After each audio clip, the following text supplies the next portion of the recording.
Então, eu mudei aqui um pouquinho o título da minha apresentação. Na última quarta-feira, a gente falou um pouquinho sobre o mundo de startup, né? E eu trouxe vocês para dentro do mundo de startup. Hoje eu vou tentar fazer um caminho um pouco inverso. Eu vou aproximar o mundo de startup do consultório e da saúde. E o que, que a gente pode aprender com algumas técnicas que a gente tem de UX ou X, como melhor vocês quiserem falar, que é a experiência do usuário, né? Eu sou muito mais voltada para negócios e tech, mas eu tive o prazer de trabalhar com vários designs e aprender com eles. E aí aqui eu tentei de novo tornar o assunto atrativo para vocês, para que vocês continuem estudando e continuem procurando. Nesses 20 minutos a gente não vai conseguir esgotar o tema de maneira alguma. E aí eu vou começar com a provocação. Você sabe o que o paciente quer? Constantemente eu escuto as pessoas falando, nossa, às vezes parece que o paciente quer que a gente tenha uma farinha mágica. Eu não sei se vocês já tiveram essa sensação, né? Eu me formei em medicina, trabalhei na atenção primária como médica de família, e hoje meu foco é produto e tech, mas eu sempre tive a sensação que as pessoas queriam que o que estivesse acontecendo sumisse, mas elas não queriam aquela trajetória, né? E se o paciente segue a recomendação, não importa a área, a profissão que se estejam dentro da saúde, a gente sabe que engajamento é um dos grandes desafios, né? E esse não é um desafio só do sistema de saúde, ele também é um desafio de empresas de saúde, de startups de saúde, das health techs. Não é só o profissional que está na ponta que sente essa dificuldade. E se a gente for ver qual que é o problema dessa falta de engajamento, dessa falta de adesão, esses dados são dos Estados Unidos, mas gera 125 mil mortes por ano. E isso está ligado à não adesão medicamentosa. E 10% a 25% das admissões hospitalares. Então, pensa, se a gente conversou na quarta-feira que é importante, quando a gente vai criar uma startup, a gente pegar um problema que tem impacto, que seja grande o suficiente para a gente resolver, a adesão medicamentosa também é um grande problema, né? O engajamento em saúde para melhorar a saúde é um grande problema. E aí, esse dado, quando eu migrei do mundo médico para o mundo de produto, uma das primeiras coisas que a gente aprende é entrevistar. E existe isso em comum com a medicina também, que a gente passa boa parte da faculdade aprendendo como coletar melhor os dados do nosso paciente, né?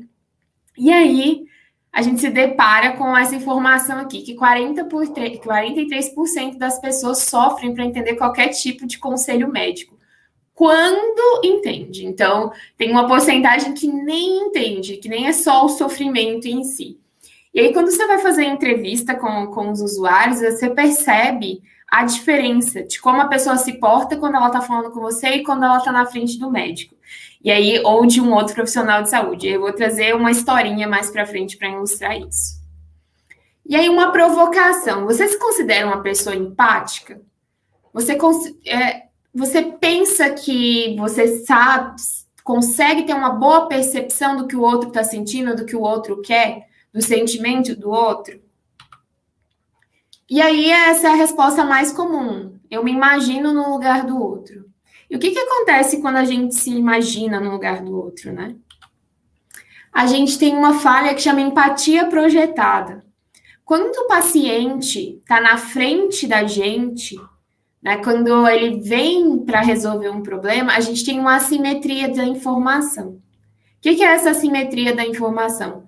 A gente não sabe tudo sobre o paciente e ele também não responde tudo sobre a saúde dele.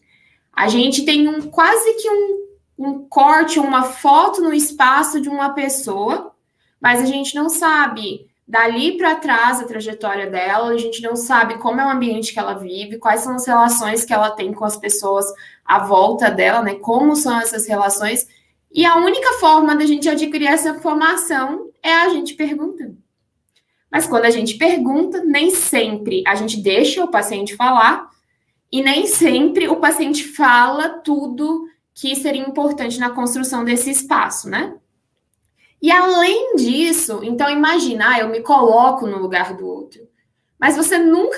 Eu sempre brinco que toda empatia é falsa, e não quer dizer que não é que eu esteja desconstruindo o conceito de empatia, mas que realmente se colocar no lugar do outro a ponto de saber o que o outro está sentindo é quase que uma certa arrogância, porque a gente tem projeção de experiências e de sentimentos que são nossos. Então, o que a gente faz é, a pessoa deu um contexto da vida dela, do que ela está sentindo, e se eu me coloco no lugar dela, a partir do meu ponto de vista, eu vou colocando assim, como eu me sentiria no lugar dela, mas isso não significa que ela se sente da mesma forma, ou que ela está procurando a mesma coisa.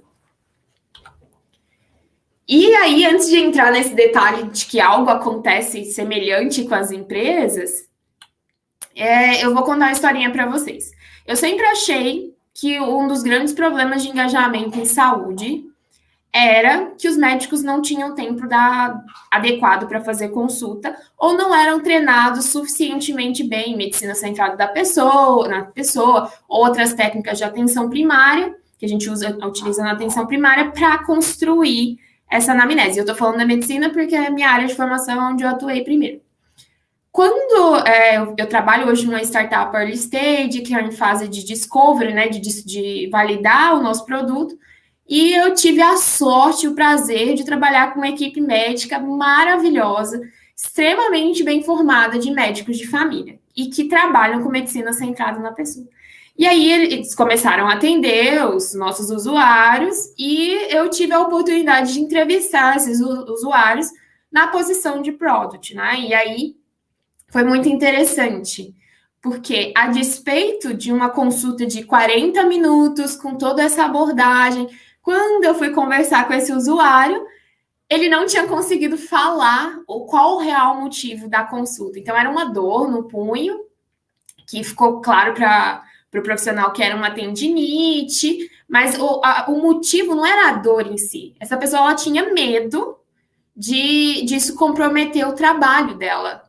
E esse medo que levou à consulta. E quando você não descobre o que realmente a pessoa está buscando, você não consegue trabalhar isso de forma adequada a engajar. E aí, uma outra coisa que ele me falou que foi muito marcante é que ele falou assim, quando a gente fica na frente do médico, a gente, não sei se vocês estão vendo a minha cadeira aqui, mas a gente fica assim na cadeira, principalmente diante de um novo diagnóstico. Eu acho que essa fala é bem mágica, assim, né? Tipo, nem sempre a gente percebe o quanto é aflitiva essa posição de paciente. Nem sempre a gente esteve, né, nessa posição de paciente algum dia para saber o quão inseguro é, né? E aí isso gera uma falha de empatia que a gente chama de empatia projetada, que é a gente achar que sabe o que o outro sente e que realmente entendeu o que ele quer, baseado nas nossas próprias experiências e sentimentos.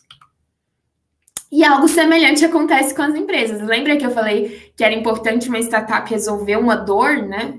E inovar por inovar não serve de muita coisa, a gente precisa inovar resolvendo dores, né?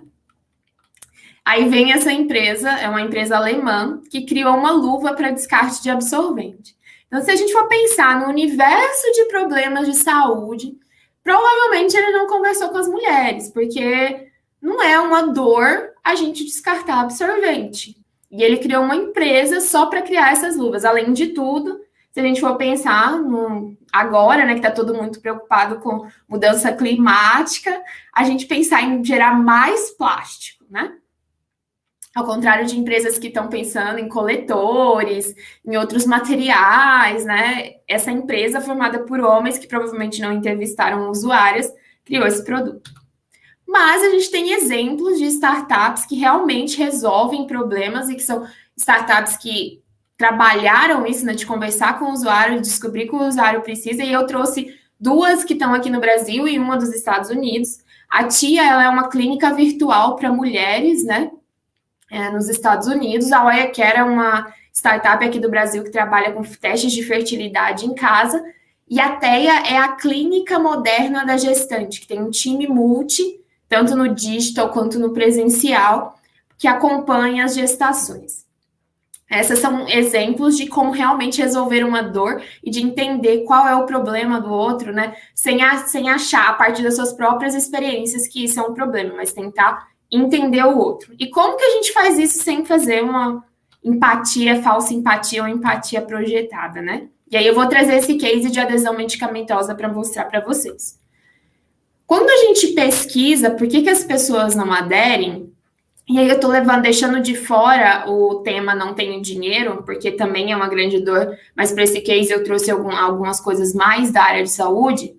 Geralmente a gente não aceita a doença ou diagnóstico, tem medo do efeito colateral. Quem nunca ouviu falar, mas essa medicação vicia? Não entendem o que e como esse medicamento faz pela pessoa, né? E aí isso é um problema de não conseguir entender o que o médico fala, de não conseguir entender o que o farmacêutico fala, versus o tempo para isso, versus não conseguir perguntar, não consegue entender como tomar a medicação e às vezes o efeito colateral é tão grande que é pior que o sintoma da doença, né? Além disso, as pessoas têm medo de decepcionar os profissionais de saúde e os familiares. Então, eles não... estou tendo um efeito colateral, paro de tomar a medicação escondido, mas não conto para ninguém. E tem medo de parecer fraca ou de depender de alguém, e acabam não pedindo ajuda. E aí, por onde a gente começa? Como é que a gente faz essa descoberta do que é o real problema e de como a gente resolve sem essa falha de empatia projetada? A gente precisa descobrir o contexto, quem é a pessoa que tem o problema, por que ela está tentando, por que ela está ali na nossa frente. Eu sempre brinco, os 3 porquês. Pergunta por que 3 vezes, que talvez você vai começar a se aproximar do real motivo de alguém fazer alguma coisa, né? Como que é a jornada do paciente para tomar esse medicamento? E aí vocês podem extrapolar isso para qualquer coisa que vocês forem fazer em relação ao paciente, né? Tipo, qual que é o caminho dele até ele marcar consulta comigo? É o que o Paulo já tinha começado a falar, e eu vou mostrar um pouquinho para vocês de como monta essa jornada. E quais os problemas que tem, né? Quais os problemas que essa pessoa tem. E aí eu sempre falo dessas dicas, que é ter os ouvidos curiosos e os olhos atentos, fazer perguntas abertas para deixar a pessoa falar e evitar o julgamento. Tentar pensar assim que você é um gravador que está gravando o que a pessoa está falando, mas tentar deixar de lado as suas experiências, seus sentimentos em relação àquilo que a pessoa está falando. Aí a primeira técnica que eu acho que ajuda bastante é o mapa de empatia, né? Dado que a gente sabe quem é a gente está olhando para o nosso paciente, né?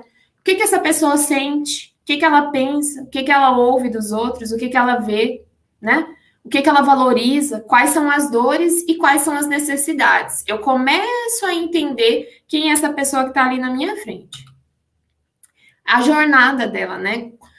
Aqui tem uma jornada de um e-commerce, mas a gente pode adaptar isso para a nossa realidade, para o nosso consultório, para o nosso caso de adesão, né? Então, assim, o que acontece? Quais são os pontos de contato com a medicação do paciente? O que ele precisa fazer para ele conseguir efetivamente tomar a medicação, né? Então, ele passa no médico, compra a receita. O que acontece entre passar no médico e conseguir comprar a medicação? Às vezes tem que ir em 2, 3 farmácias. Às vezes vai no SUS e não consegue pegar a medicação. Tá, aí ele conseguiu a medicação, aliás, ele chegou na farmácia, foi tentar comprar a medicação, tá com assinatura digital agora da telemedicina, aí o farmacêutico, às vezes, consegue validar, às vezes tem lugares que falam, eu não sei mexer com essa receita, né? Então ainda acontece. O SUS, por exemplo, eu tive um exemplo essa semana, que eles não estavam aceitando a receita digital aqui em São Paulo. Então aí o paciente já teve um problema, já teve um desafio, uma barreira. Depois, foi lá, tá super motivado a tomar essa medicação. Aí, quando ele chega na casa dele, ele fala, tá, agora já demorou uma semana, né, até ele conseguir pegar, como que eu tomo essa medicação? Aí, ele já não lembra mais. Ele pega a receita para ler, então aí tem mais um ponto de contato, que ele pegou a receita. Ele pega essa receita para ler, ele não entende o que tá falando. Então, vai contando uma história para si e vai escrevendo essa história em pequenos quadradinhos. E aí, depois você coloca quais as emoções do paciente em relação àquelas informações que você colocou em cima e quais são os pontos, com que ele tem contato, né? Aonde ele pegou a receita, foi uma consulta digital, foi uma consulta presencial no seu consultório, onde que ele tentou comprar a medicação, e assim você consegue mapear as dores, você consegue mapear os pontos mais críticos dessa jornada, você pode até dividir em estágios, e aí é menos se apegar à forma, mas se apegar ao que te traz de informação e contexto sobre esse paciente. E aí definir o problema que quer resolver. Nesse caso, a gente está tentando resolver o problema de adesão. Gerar ideias sozinho ou com outras pessoas é super importante, uma coisa que a gente chama de diversidade cognitiva. A gente sozinha, a gente pensa numa coisa, dado as nossas experiências, dada a nossa própria jornada. As outras pessoas, elas vão ter outros pontos de vista. E às vezes a ideia final, na verdade, vai surgir de uma combinação da sua ideia com a ideia de outra pessoa. Então é importante você trazer esse contexto para outras pessoas e discutir soluções em conjunto, inclusive em conjunto com esse próprio paciente, né? Respeitando a autonomia dele e o processo de tomada de decisão, que ele tem direito de tomar essa decisão junto com você. Como o Paulo falou, existia uma postura de endeusamento, né, do médico no passado, e que às vezes afastava a pessoa desse processo de tomada de decisão da sua própria saúde, né? Então, às vezes, a melhor pessoa para co-criar essa solução de engajamento, de adesão com você é seu próprio paciente. E aí, eu não vou entrar muito em detalhe de um processo que chama Design Thinking, mas eu deixei alguns livros para vocês como sugestão, que ele fala das fases de como a gente chega e cria alguma coisa, né? E aí tem esse processo de enfatizar ou de tentar trazer empatia, né? E de contexto, de tentar entender qual realmente é o problema. Depois você define quais que são aí você... É como se fosse um triângulo, né? No começo você está bem amplo, está tentando entender, trazer o máximo de informação. Depois você define um problema. Aí, como se resolve esse problema? Aí, de novo, você abre, que é a ideação, né? Eu tenho que trazer o máximo de ideias e de diferentes ideias para resolver esse problema. Cria um protótipo e testo. Se esse protótipo no teste respondeu a esse problema que eu estava tentando resolver, eu vou criar o que eu queria criar lá dentro dessas ideias aqui, né? O que a gente votou, por exemplo, que resolveria melhor. E eu acho que essa semana eu estava lendo um texto que faz super sentido para quando a gente fala sobre a área de saúde, é que quando a gente vai desenhar qualquer coisa, seja usando tecnologia, seja onde a gente vai colocar nosso consultório, seja a forma como a gente vai resolver um problema, a gente tem que pensar no usuário mais vulnerável. Porque se a gente pensar na pessoa que vai ter mais dificuldade, ou vai estar mais vulnerável para usar, o restante vai conseguir, né? E eu tenho a sensação que é o contrário. Vocês já viram alguns bancos? Tipo assim, para a pessoa conseguir acessar as coisas, ela tem que ser quase um desenvolvedor. Porque o negócio é tanto erro. Então, eles pensam para a maioria, ao invés de pensar para o mais vulnerável. E isso acaba gerando sistemas que são de difícil usabilidade, né? Que você tem que ficar fazendo quase um treinamento para usar. E aí, trazendo um pouquinho de gamificação, eu vou usar a gamificação como uma solução para essa questão da adesão medicamentosa, tá?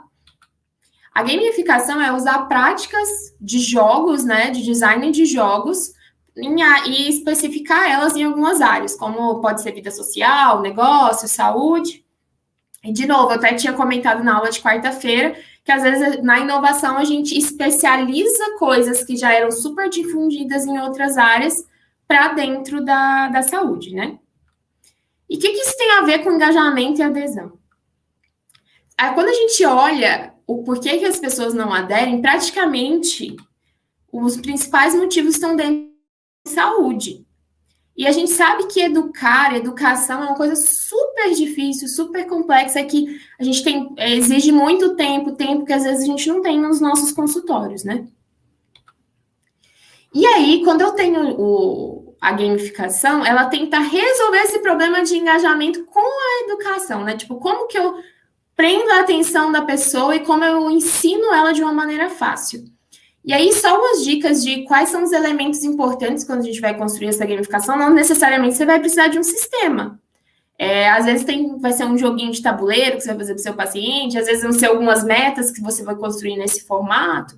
Então, definir o que você quer que o paciente aprende, quais são os critérios de sucesso, que significa que ele realmente aprendeu, se você quer construir algum hábito dentro desse processo de gamificação e quebrar essas coisas em pedaços menores, que é bem mais fácil a pessoa romper a barreira de um pedaço pequeno do que, por exemplo, ela tem que aprender tudo. Eu vou fazer um jogo que no final ela vai ter que aprender tudo. Vai ficar sem graça, porque vai ter poucos passos, poucas coisas para conquistar e vai ficar mais difícil. E, por outro lado, do ponto de vista de design de games, é importante a gente construir uma narrativa, um storytelling para construir esse game, né? Então, conta uma história onde o paciente consiga se projetar, que mostre quais são os problemas que ele tem. Ah, então o João não estava conseguindo tomar sua medicação nos horários, e aí eu crio um processo de tomada de decisão dentro disso, que ele vai ter que tomar decisão entre uma coisa e outra, ou vai ter que tomar a decisão de tomar a medicação no momento que ele tem que tomar a medicação. E o que o game é legal? Porque se você toma a medicação, às vezes a sua recompensa vai demorar. Ou se você começa a se alimentar melhor, você vai perder peso, mas talvez vai demorar 3 meses. Então, você não tem uma recompensa imediata. E, geralmente, a gente vive momentos, assim, que as pessoas estão cada vez mais imediatistas. Então, se você quebra em pequenos pedaços e cada vez que a pessoa aprende alguma coisa ou ela começa a construir um hábito, você recompensa, você está criando um processo para longo prazo, mas você está recompensando de forma imediata e isso aumenta o engajamento. E aí, só para inspirar um pouquinho vocês nessa questão de game, eu estava com o meu sobrinho há umas 2 semanas atrás, e esse é um joguinho que tem para Nintendo, que é de atividade física. Conforme você vai fazendo os exercícios, você vai matando os vilões, assim. E parece bobo, e assim, quando ele foi me mostrar, ele tem 5 anos. Mas eu comecei a brincar com o negócio, porque realmente era divertido. Então, às vezes, a gente consegue tornar coisas que nem para todo mundo são prazerosas, de uma forma mais divertida, né? E esse outro aplicativo que eu estou mostrando aqui é um aplicativo da Google que ensina as pessoas a programarem. Eles dividem em passos extremamente pequenos. E aí você se engaja e você consegue aprender de uma maneira muito fácil. Coisas que quando você olha um desenvolvedor lá fazendo aquele monte de código, fala, nossa, isso deve ser muito difícil. Mas quebrado em coisas pequenininhas, em pequenos tijolinhos, você vai aprendendo mais fácil. Uma hora você junta o todo e está criando coisas grandes. Esses são alguns livros que eu deixei aqui para vocês. Esse livro, Health Design Thinking, ele foi lançado recentemente, eu não sei se ele ainda já tem a versão em português, mas ele conta algumas aplicações de Design Thinking em saúde, e não só para produtos digitais. Um dos exemplos que é mais legal dele é que as pessoas têm dificuldade, quem usa insulina, de lembrar onde elas aplicaram a última vez insulina. Isso acaba criando problemas, criando inflamação, né? Fibrose do tecido, porque fica aplicando sempre no mesmo lugar. E aí, eles conversaram com os pacientes e criaram em conjunto um adesivinho, que cada vez que você aplica, você coloca um adesivinho. Então, no outro dia, você vai aplicar, você sabe que não é para você aplicar no adesivinho. Um adesivinho super bonitinho. Às vezes é uma coisa tão simples, que não usa tecnologia dura, não é digital, né? Mas é inovador e faz a diferença, porque não é inovação por inovação, é inovação que resolve problemas, né? Eu gosto muito desse Não Me Faça Pensar também. O design emocional, ele fala um pouquinho o que faz as pessoas se moverem, né? O que engaja as pessoas, o porquê das pessoas, né? Em vários níveis. É bem legal também. E a teoria da diversão, se vocês quiserem construir algum game, seja digital, seja de alguma outra forma, vale a pena ver, porque ele fala de alguns hooks que a gente coloca dentro de um design de games. Esse repositório aqui também de dissertação, tem uma dissertação que fala sobre a construção de games em saúde. Então, se você também tiver interesse em algum projeto, vale a pena, eu deixei o link aqui. E, de novo, acho que vou me apropriar da fala do Paulo também, a conversa começa agora, então, se vocês quiserem me procurar no LinkedIn, quiserem continuar essa conversa, eu estou super disponível. Agradeço mais uma vez a oportunidade, né, desse curso é a minha última aula, mas eu espero ter o prazer de mais para frente a gente ter novas edições e estar aqui falando com vocês de novo.